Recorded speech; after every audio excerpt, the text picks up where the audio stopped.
Alrighty, today we are hunting for Heket's throat. Oh god, everybody's hungry. Did I not put meals here? Weird. Man, Calamar, you get sick so often, dude.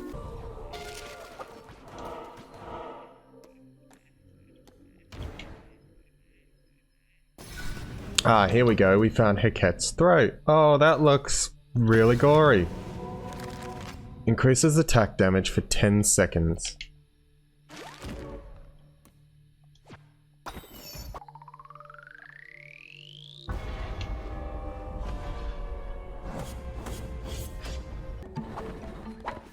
I should have given it a test run.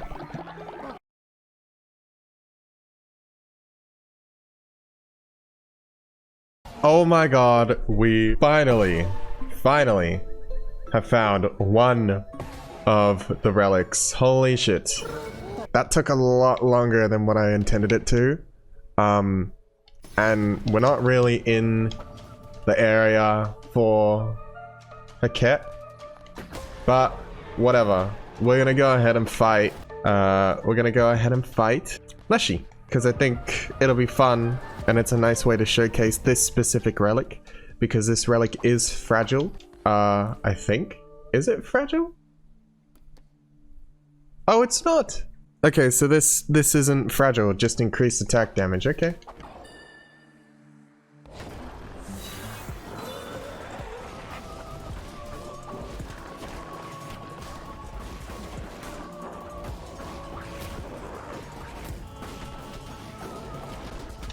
That's a lot of damage. That's a lot of damn. And you can see the drastic difference between what the damage was before and what it is now. Especially because I'm using a Trader's Razor, I believe is what it's called. So, one more time. The bosses are a good way to kind of limit test this, apart from, I want to say, Calamar's ear. Calamar's ear would probably be the only one that I wouldn't test on a boss, because I don't think it's really applicable, unfortunately. But the other three definitely applicable in the boss fights. Maybe also Leshy's eye, I guess, if you really want to get into technicalities. But yeah, that was Heket's throat as a little bit of a showcase, just so you could see what damage it does. Yeah, there you go. G'day, Kalamazoo. Lamb, I recalled as I sat here, a place in the unknowable fathoms of Anchor Deep. I sunk it there, my handsome ear, unfairly taken by Narindir. Fetch it, won't you? Narindir. That's how you pronounce the name, I see. Okay, where the fuck? Who keeps getting sick? Why do you keep getting sick, motherfucker?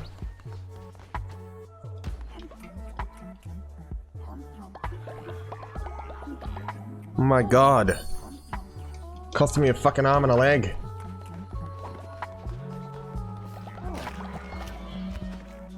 Oh my god, that's why, because there's two grossly decomposing bodies right next to the altar. I see.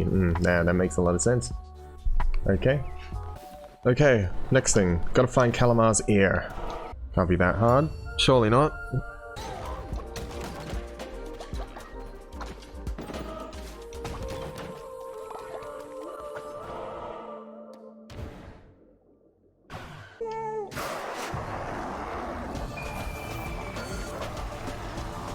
Oh, and it's a recharge.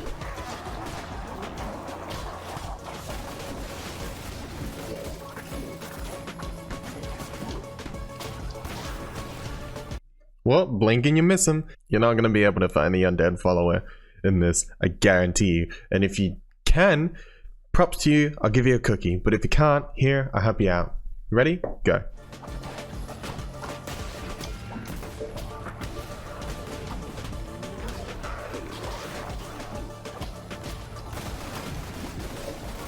Oh, did you see that? Did you see that? Yeah, he's weak as fuck in boss fights. And it's really bad. So we're gonna run this back so that you can actually see what Calamar's ear actually does. in terms of power scale, that isn't in regards to a boss.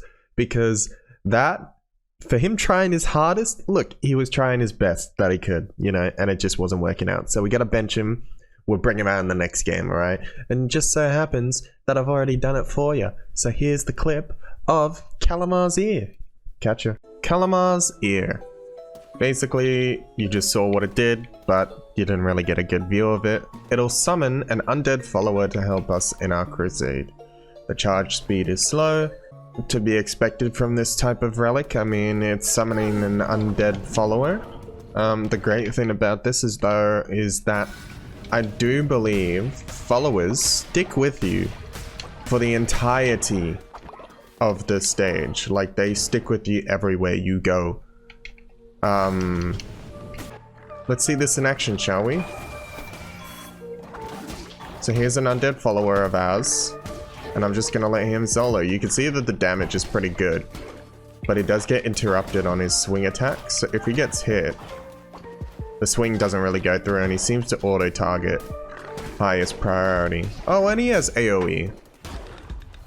He also has a really high knockback, apparently, as well, from what it looks like, which is... You've got to be kidding me.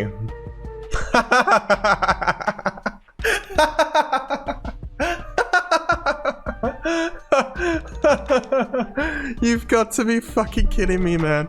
Okay, I guess we'll showcase the Iron Leshy too. This is a wonderful little interaction. If I pick this up, does that mean that my undead follower goes away? It does not. This is a fragile one, so as soon as we activate it, it will stay with us the whole entire way until we fight a boss, but it'll go away after that, if I remember correctly. So we'll activate it.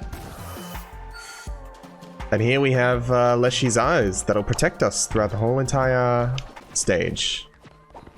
And we'll just run through like this. But yeah, that's pretty much the go for these relics. What if I give you a spider web? Ah, yes, yes, hello. Many-legged creatures stalk through night, wrapped in web, yet still they fight. In my silk, I snared a crown, to their fate, irrevocably bound. I have a feeling we have to get Shimura to level 4 to enable his quest. Because that doesn't make sense that the quests just end there. Who's ready to die? Tertiary, you're gonna die, buddy. Shazam has the quest for me! Yes! I wrapped a precious thing in web and nestled it deep in the bosom of the silk cradle. But where, when, and what? Yep, just as I predicted, we gotta go find Shimura's skull. Damn, dude, Leshy's was the only one that was actually kinda hard to get to.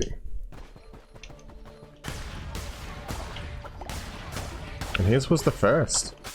I wonder what's gonna happen once we finish this quest, though. Alrighty. Yep, that's Shimura's skull. Gain 8 seconds of invincibility. Very neat.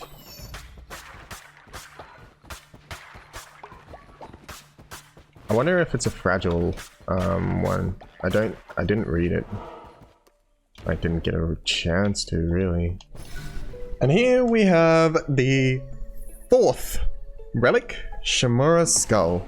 As you can see here, gain 8 seconds of invincibility.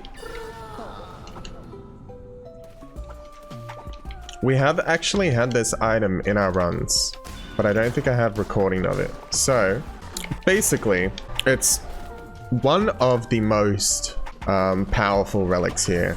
As you can see, time speeds up, and I have no unit collision as well, which is also really neat.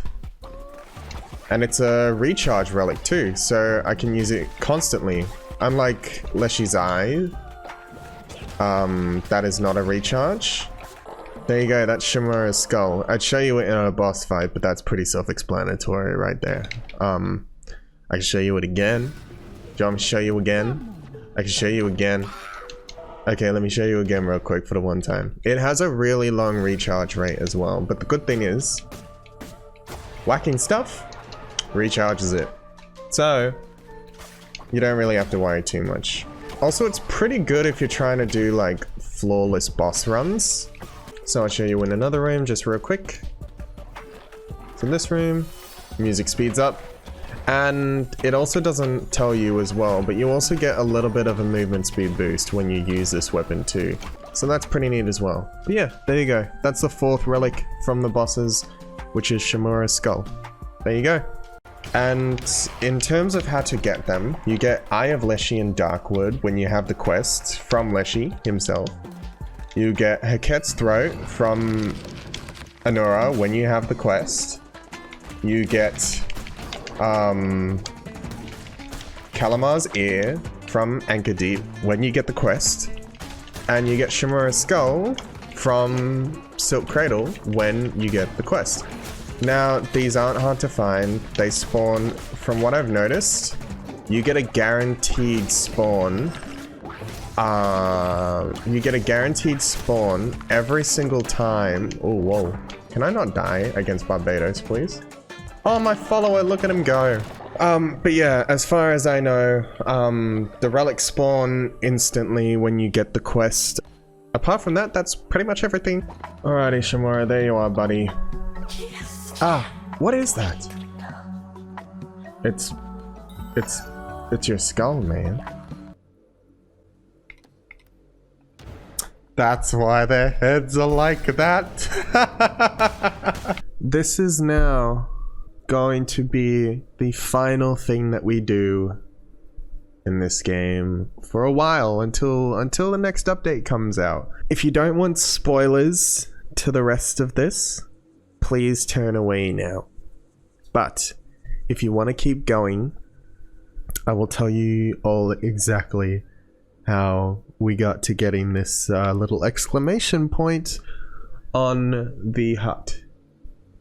Basically, with the new vendor that comes out, I've named him Floating McHead, but you guys can name him whatever you want to. With the new vendor that comes out in the post-game that replaces the area for the one who waits, you can get 2 necklaces from the vendor. The light necklace and the dark necklace. If you sacrifice a follower wearing the light necklace, and you sacrifice a follower wearing the dark necklace, you will summon the one who waits servants. Now, in the beginning of the new content that got released, we were introduced to this new character. And she's a vendor, and she's a mother, and she says about how she lost her 2 kids, and she gave them up. So, this is us fulfilling the quest line. When you resurrect the one who waits servants and turn them into demons at the demonic summoning altar, this will happen.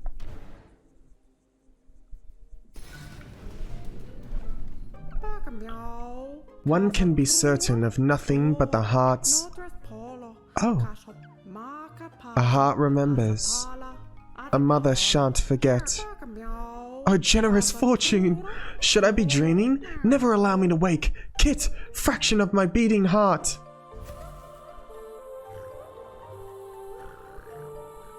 Oh, that's so cute! Ah, lamb, praise the lamb, blessed lamb, my son returns, soul almost whole. Kindly deeds for kindly rewards, take this and I shall insist. Should my other son cross thy path, pass unto him that a mother's love, that a mother loves, misses, understands. Oh, she gives us a new relic. Blessed tears of the vengeful father. Convert blue hearts to spirit hearts? What are spirit hearts? Oh, these are the last 2 relics that we needed. Oh, sick. Often I would hope and scorned myself foolish that upon the opening of mine eyes my kits would return. When they did not, I would dream instead of their smiling faces, held close by kindly paws. Oh, with all my humble heart did I yearn for such. And here now, The wounds of a heart once carved may yet be healed. Oh, he's crying! Blessed land, the heart remains an infinite vessel, and yet mine overflows. Blessed land, what language speaks love? What of gratitude? Whichever it is, mine is due to you. Damned tears of the merciful mother. Convert blue hearts into double the amount of diseased hearts. I like that relic, but I think I like the other one better. I still don't know what a spirit heart is. Do I? Or am I silly? There's all the relics. We've collected every single relic, all 37 of them. And there we have the True Love Found achievement. Well, there we go. I've reunited a mother with her sons. Brought back everything that I could have ever wanted, and we've finished the game, more or less. We haven't perfected all the bosses yet or anything like that, but we have done pretty much, and I would say this for absolute certain, all of the story. I feel accomplished. I feel really accomplished, and I'm glad that I've been able to go on this journey with you guys. Not just once, but twice. That is amazing. We played through the game twice, we beat the game twice, we did the post-game content, we have all of the followers that we could have ever wanted. I am unequivocally happy. So thank you all for the last time on this game for a little bit, until I decide at least some other kind of content to come out for this game, or the new patch comes out sooner or later. I'm really looking forward to that as well. Developers, whenever that comes out, I'm super keen. Until then, I will see you all in the next video. Bye guys.